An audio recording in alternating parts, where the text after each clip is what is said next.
Udah belajar belum? Udah. Belajar apaan? Belajar memahami masa depan.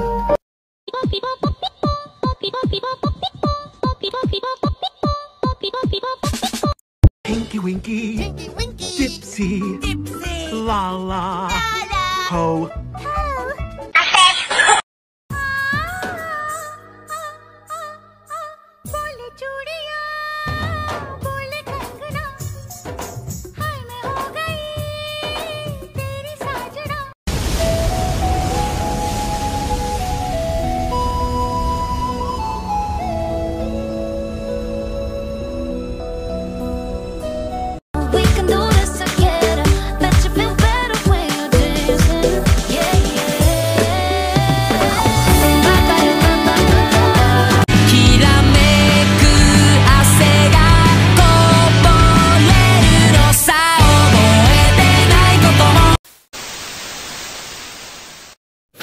Baiklah, di sini saya akan menjelaskan tentang analisis deret waktu. Apa itu analisis deret waktu? Analisis deret waktu adalah metode yang memungkinkan peneliti untuk memahami pola dalam data masa lalu dan memperkirakan kejadian di masa depan. Pola analisis deret waktu itu ada 4. Yang pertama ada tren atau T, diidentifikasi dari adanya data deret waktu yang menunjukkan kecenderungan untuk meningkat atau menurun secara stabil selama periode waktu yang panjang. Lalu selanjutnya ada S atau musiman, dianalisis melalui periode waktu lebih dari 1 tahun. Lalu yang ketiga ada C atau siklikal, dianalisis melalui periode waktu lebih dari 1 tahun. Lalu yang terakhir ada I atau residu, diidentifikasi dari adanya data deret waktu yang menunjukkan kecenderungan untuk meningkat atau menurun secara stabil selama periode waktu yang panjang. Lalu selanjutnya kita menentukan tren linear dengan rumus Y aksen sama dengan A plus BX.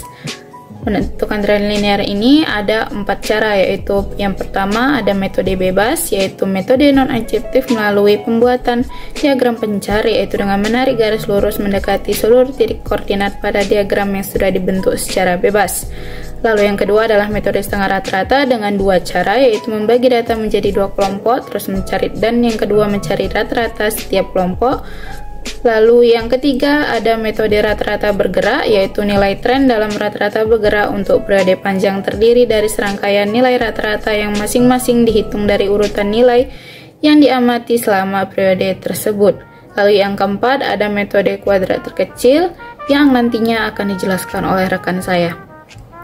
Kita masuk ke contoh soal pembahasan nomor 1, yaitu metode setengah rata-rata dengan cara membagi data menjadi 2 kelompok. Kita dapatkan di sini ada tabel dari tahun dan jumlah unit produksi.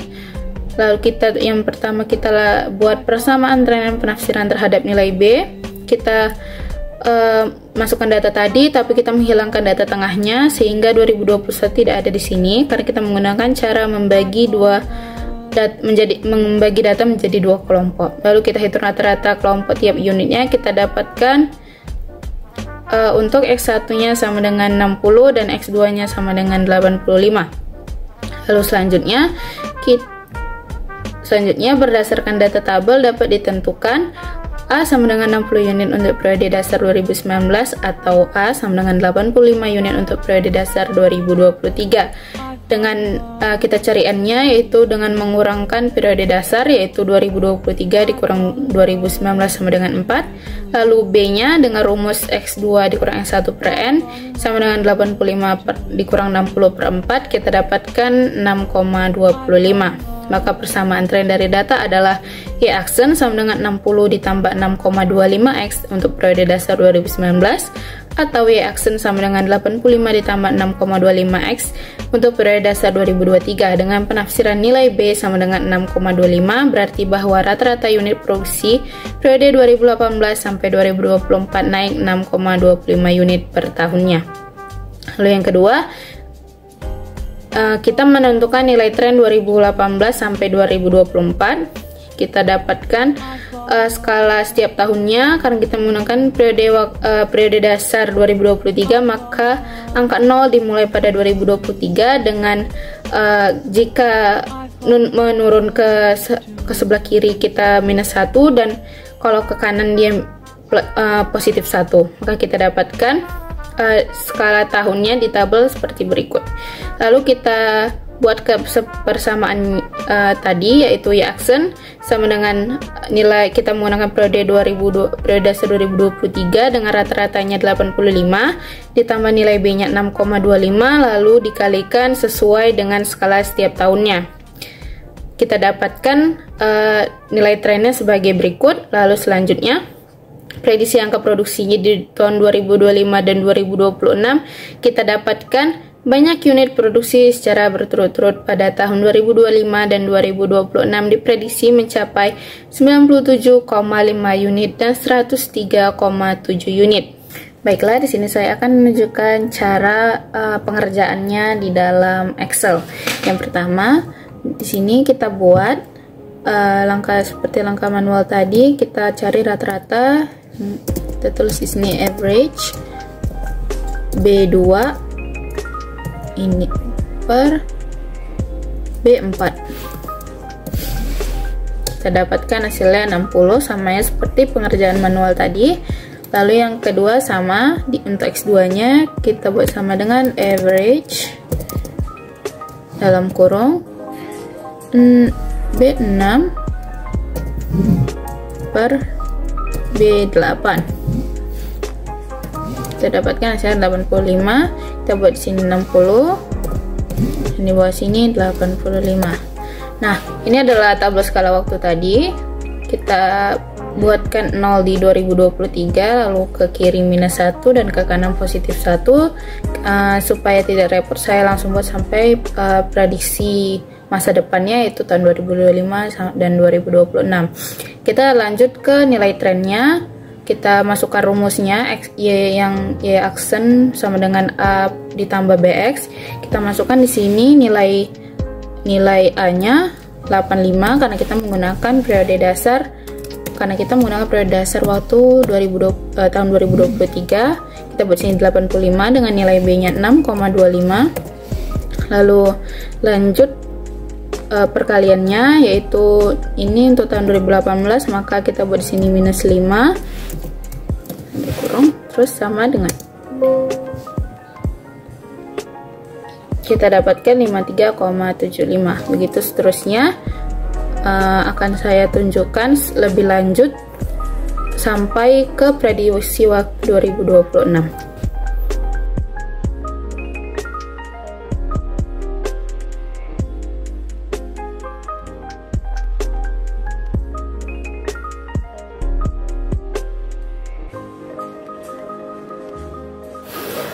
Baiklah, kita lanjutkan ke contoh soal yang kedua yang masih menggunakan metode setengah rata-rata. Namun kita gunakan cara yang kedua, yaitu membagi kelompok memasukkan data tengah ke dalam kedua kelompok data. Masih dengan soal yang sama. Kita cari dulu rata-ratanya. Di sini kita dapatkan rata-rata tiap kelompok. X1 sama dengan 62,5 dan X2 nya 81,25. Ini masih sama persis ya, hanya berbeda di angkanya saja. Lalu kita dapatkan pada periode dasar 2019 ada 62,5 unit, dan periode dasar 2022 dan 2023 81,5 unit. N-nya kita dapatkan 3 dan B-nya kita dapatkan 6,25. Maka persamaan tren dari data adalah y-aksen sama dengan 62,5 ditambah 6,25 X untuk periode dasar 2019, dan y-aksen sama dengan 81,25 ditambah 6,25 untuk periode dasar 2023. Nilai B-nya, penafsiran nilai B sama dengan 6,25 berarti bahwa rata-rata unit produksi selama periode tahun 2018 sampai 2024 naik sebanyak 6,25 unit setiap tahunnya. Lalu nilai tren 2018 sampai 2024, kita menggunakan periode dasar 2019, maka angka 0 diletakkan di antara 2019 dan 2020. Jika ke kiri -0,5 dan jika ke kanan positif 0,5, maka kita dapatkan nilai trennya dari 2018 sampai 2024 adalah seperti yang tertera pada slide. Lalu kita lanjut aja ke prediksi angka pada tahun 2025 dan 2026. Angka produksinya, banyak unit produksi secara berturut-turut pada tahun 2025 dan 2026 diprediksi mencapai 96,875 unit dan 103,125 unit.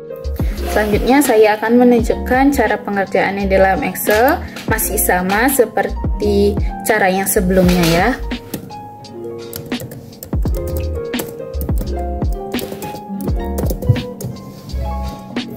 Average B2 B5 62,5 sama seperti pengerjaan manual. Selanjutnya ini juga sama dengan average B7 B10 masih sama 81,25. Sini 62,5, di sini 81,25. Selanjutnya juga kita membuat nilai trennya sama seperti cara sebelumnya. Saya tunjukkan saja ya.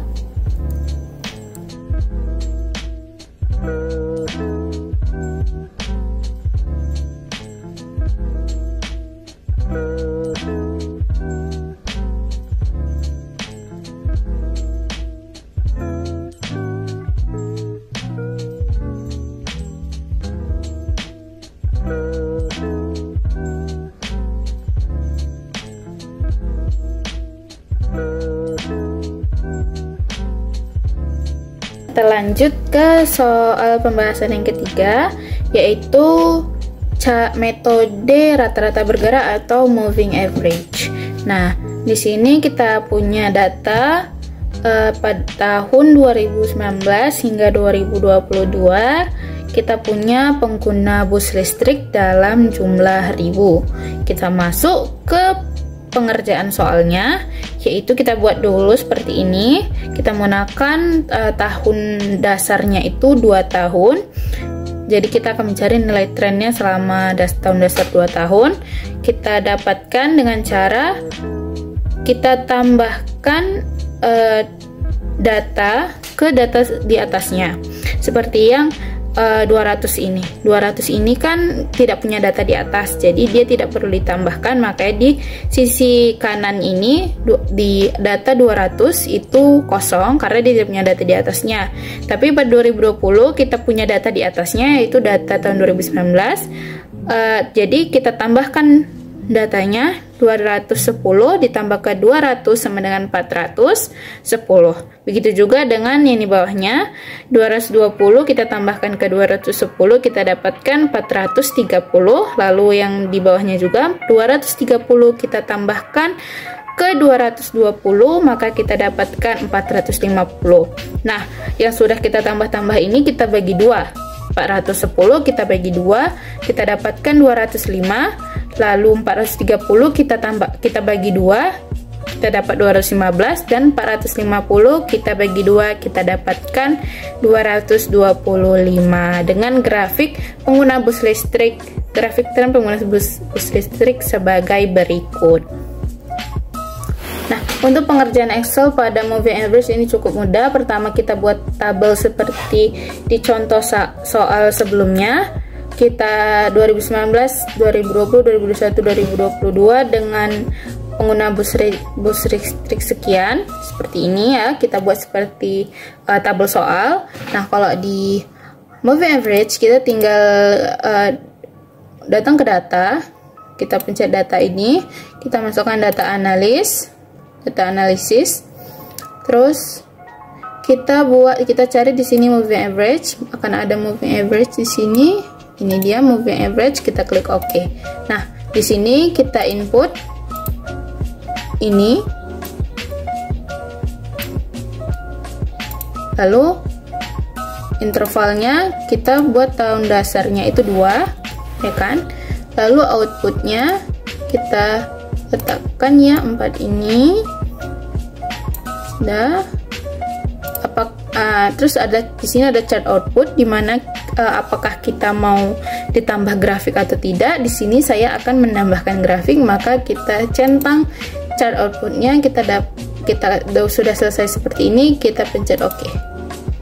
Nah, oke, sekarang saya akan menjelaskan tentang metode kuadrat terkecil. Jadi metode ini dilakukan dengan mengubah semua selisih antara nilai data pengamatan dengan data perkiraan menjadi bentuk kuadrat dan meminimumkan bentuk kuadrat tersebut. Rumusnya ada untuk rumus intercept Y dan arah garis tren seperti pada PPT berikut. Lalu untuk menentukan nilai X ada dua cara, itu jika N-nya ganjil dan N-nya genap. Jika N-nya ganjil, maka langsung saja untuk X0 nya kita buat di tengah, dan X selanjutnya tinggal ditambah 1 tambah 1. Lalu jika N-nya genap, maka kita buat di tengah-tengahnya, di antara di 2020 dan 2021, kita buat kolom baru untuk X0. Dan jika N-nya genap ini, untuk X-nya tuh setelah angka 1 ditambah 2, ditambah 2, tambah 2. Langsung saja kita masuk ke contoh soal.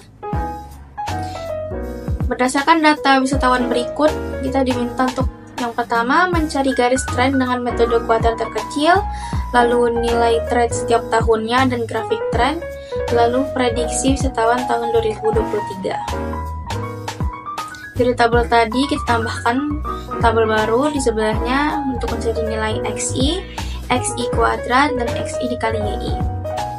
Karena ini tadi datanya genap, jadi kita buat kolom baru di tengah di antara 2019 dan 2020 untuk kita taruh X0-nya. Lalu untuk data-data yang lain tinggal kita totalkan saja. Lalu kita masukkan rumus-rumusnya. Pertama kita mencari nilai A, dapatlah hasilnya 36,1, nilai B dapatlah 0,4.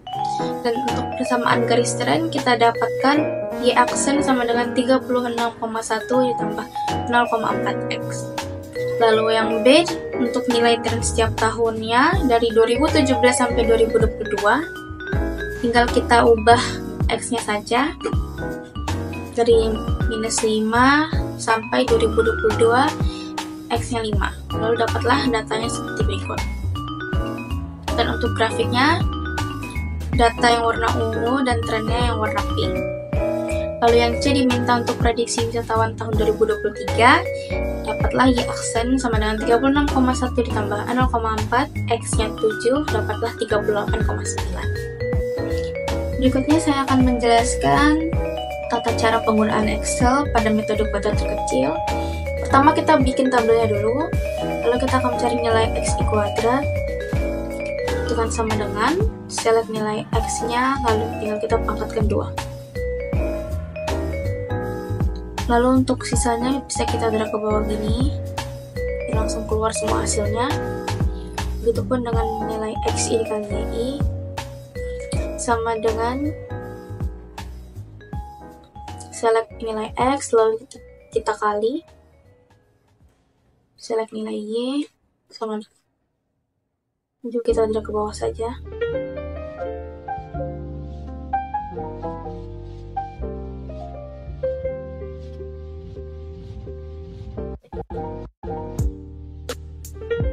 Ini tuh nilai 0 ya.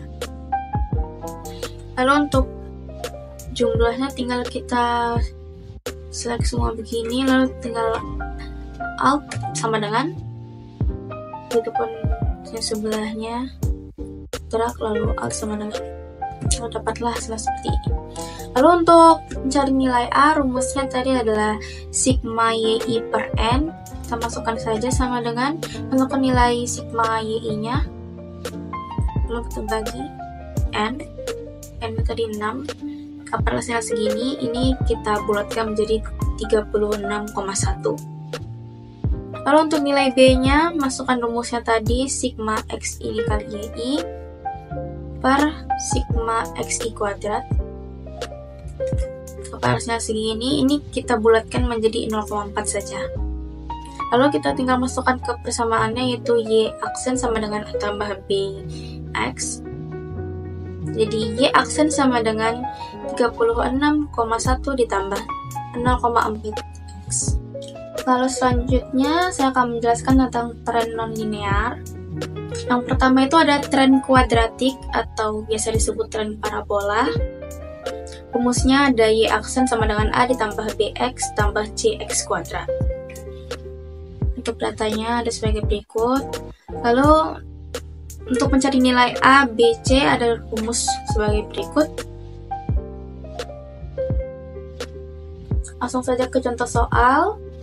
Kita diminta untuk mencari persamaan tren dengan metode kuadratik atau parabola, nilai tren setiap tahunnya dan grafik trennya, lalu prediksi jumlah wisatawan tahun 2020. Ini adalah data wisatawan Bali. Jadi tahunnya dari 2019 sampai 2023. Yang pertama, kita buat tabelnya dari tahun YI, XI, XI, YI, XI kuadrat, XI kuadrat YI, XI pangkat 4. Tinggal kita cari nilai-nilainya, lalu kita totalkan. Selanjutnya kita akan mencari nilai B, seperti rumus tadi. Masukkan nilainya dan dapatlah B-nya min 1,57.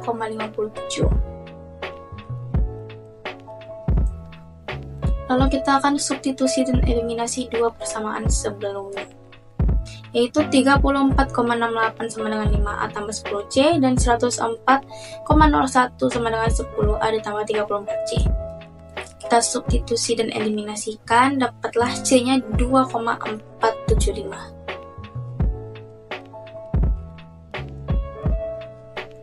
Untuk A-nya, kita masukkan nilai C tadi 2,475, lalu kita dapatkanlah A-nya 1,99. Dan lalu persamaan tren yang didapatkan adalah Y aksen sama dengan 1,99 kurang 1,57X ditambah 2,475X kuadrat. Lalu yang B, kita diminta untuk mencari nilai tren setiap tahun dan grafik trennya dari 2019 sampai 2023. Tinggal kita masukkan rumusnya tadi, hanya kita ganti X-nya saja. Lalu kita dapatkanlah nilainya sebagai berikut. Dan untuk grafik trennya, data yang warna ungu dan trennya yang berwarna merah. Lalu yang C, kita diminta untuk mencari prediksi wisatawan tahun 2024. Sama seperti sebelumnya, tinggal kita ganti saja bagian X-nya.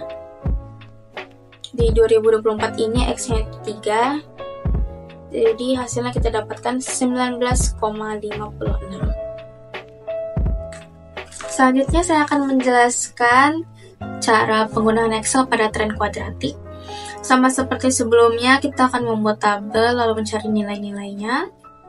Lalu selanjutnya kita akan mencari nilai B, itu sama dengan select nilai XI dikali YI, langsung saja kita bagi dengan nilai XI kuadrat. Dapatlah nilai B-nya min 1,573. Lalu untuk mencari persamaan, masukkan seperti rumus ini yang terdapat di layar. Dapatlah persamaannya 34,68 sama dengan 5A tambah 10C. Dan persamaan kedua dapatlah 104,01 sama dengan 10A tambah 34C. Lalu selanjutnya untuk mencari nilai A dan C, pertama kita buat tabel seperti ini biar gampang. Untuk nilai A, C, dan B-nya. Nilai B ini yang 34,68 dan 104,01. Yang A-nya 5A, 10A, dan yang C-nya ada 10C dan 34C. Lalu untuk mencari nilai A dan C-nya, tinggal kita select dua kolom ini, lalu tekan sama dengan, kita ketik mau, lalu ketik min first,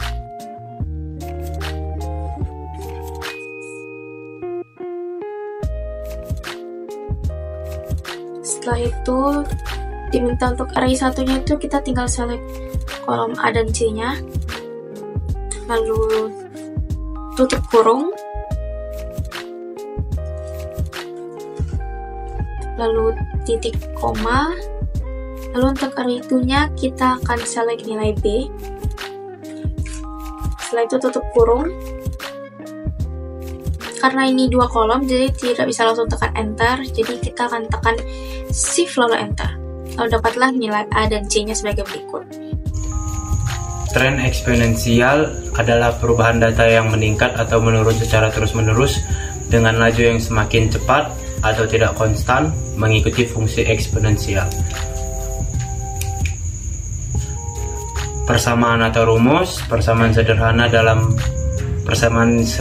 ataupun persamaan logaritma dapat kita perhatikan di dalam video yang ada PPT atau yang di dalam video. Kita lanjut. Contoh berikut akan dipaparkan data rata-rata modal yang dikeluarkan seseorang pengusaha mulai dari merintis tahun 2016 hingga 2022. Tentukanlah A. persamaan eksponensial, B. nilai tren setiap tahunnya dan grafiknya, C. prediksi modal yang akan dikeluarkan tahun 2025. Tabelnya kita dapat perhatikan di situ.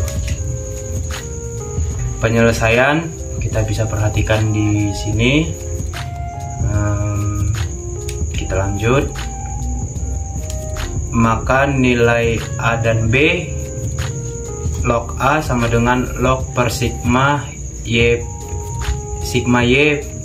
in sama dengan 8,55 per 7 sama dengan 1,22. A sama dengan 16,65. B, log B sama dengan sigma xi log yi per sigma xi pangkat 2 sama dengan 4,38323 per 28 sama dengan 0,1565. B sama dengan 1,43. Dengan demikian, persamaan tren dapat dituliskan sebagai berikut. Y pangkat 1 sama dengan AB pangkat X. Y pangkat 1 sama dengan 16,65 atau 1,43 pangkat X. Kita lanjut. Nilai tren setiap tahunnya kita dapat perhatikan sudah tertera di situ. Lanjut. Prediksi modal yang akan dikeluarkan tahun 2025. Grafik trennya kita perhatikan di PPT. Y pangkat 1 sama dengan 16,65 dalam kurung 1,43 pangkat 6 sama dengan 142,37. Pemilihan model tren. Untuk memeriksa plot deret waktu dan membandingkan nilai yang disesuaikan, hitunglah selisih pertama, kedua, dan presentasi perubahannya. Satu tren linier dikatakan tepat untuk data deret waktu yang dimiliki jika selisih setiap Y dari waktu ke waktu bersifat konstan. Kita rumusnya itu ada di situ. Dua, tren kuadrik atau parabola dikatakan tepat untuk data deret yang dimiliki jika selisih dari dua selisih Y bersifat konstan. Kita lanjut. Ketiga, tren eksponensial dikatakan tepat untuk data deret waktu yang dimiliki jika presentasi dari selisih nilai Y berturut-turut adalah konstan. Perhatikan di bawahnya.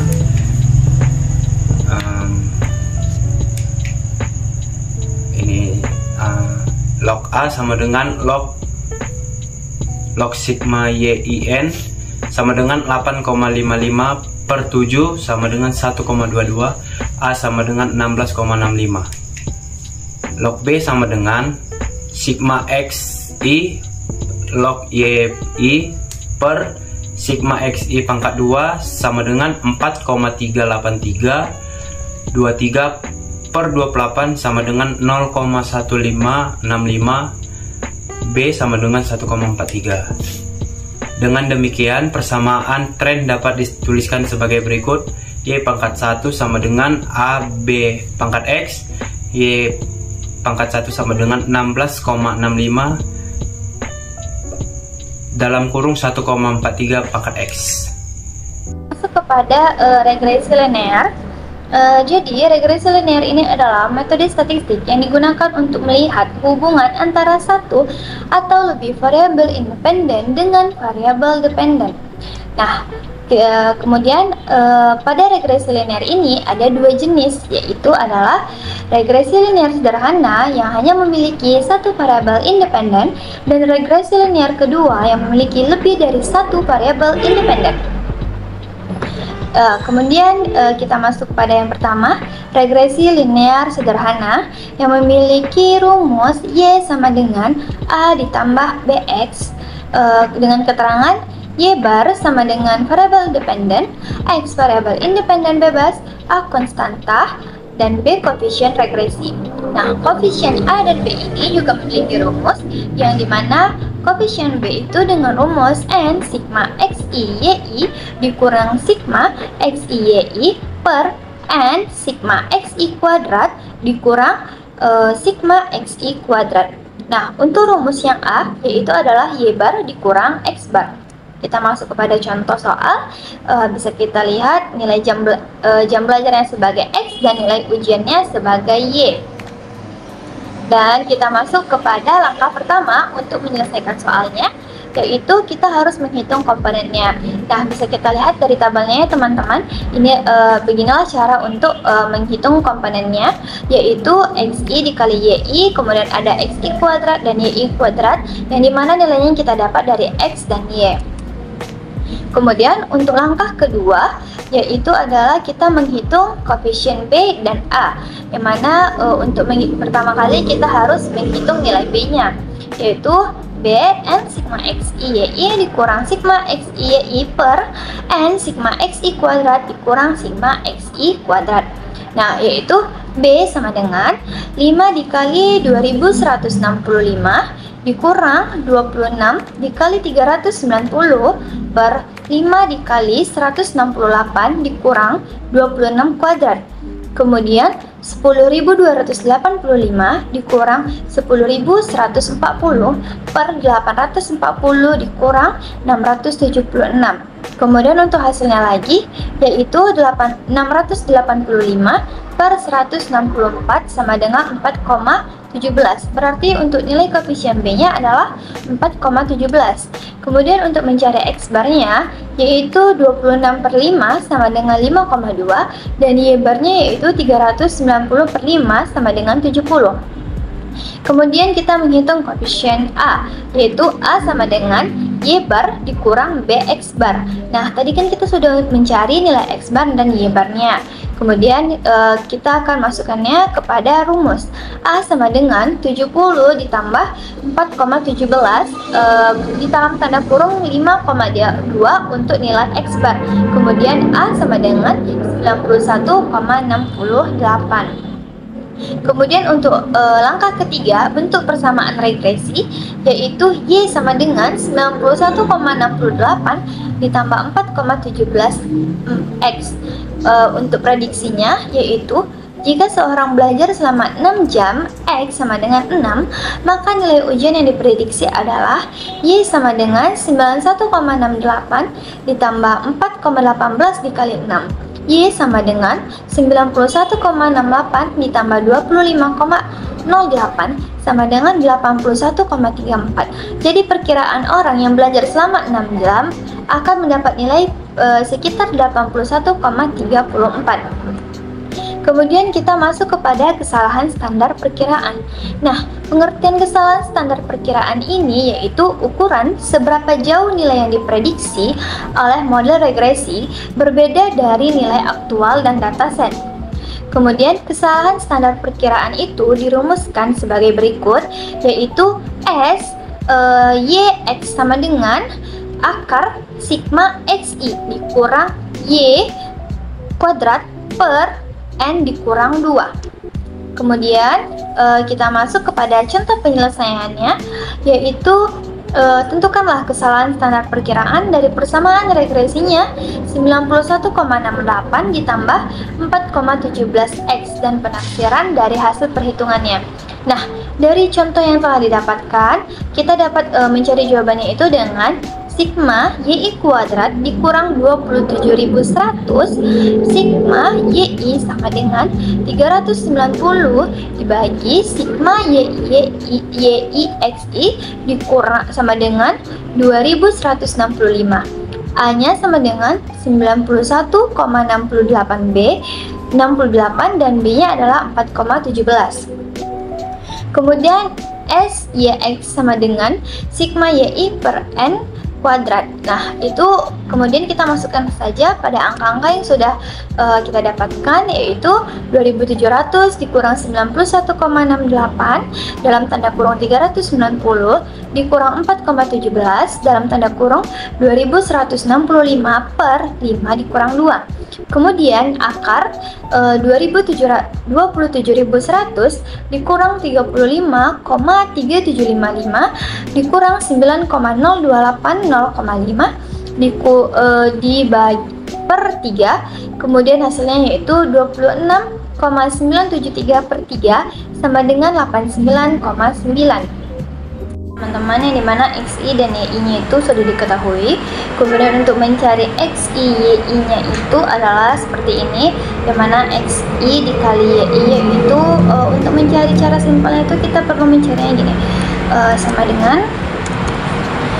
dengan kemudian kita blok yang Excel pertama, kemudian kita buat tanda bintang dan kita blok Excel kedua, kemudian kita tekan tanda enter, maka dia otomatis akan langsung terisi ya teman-teman. Kemudian untuk mencari X kuadratnya itu kita buat sama dengan kita blok yang Excel pertama, kemudian kita buat seperti tanda payung gini, kemudian kita buat angka 2 dan kita enter, maka dia otomatis akan langsung terisi ya teman-teman.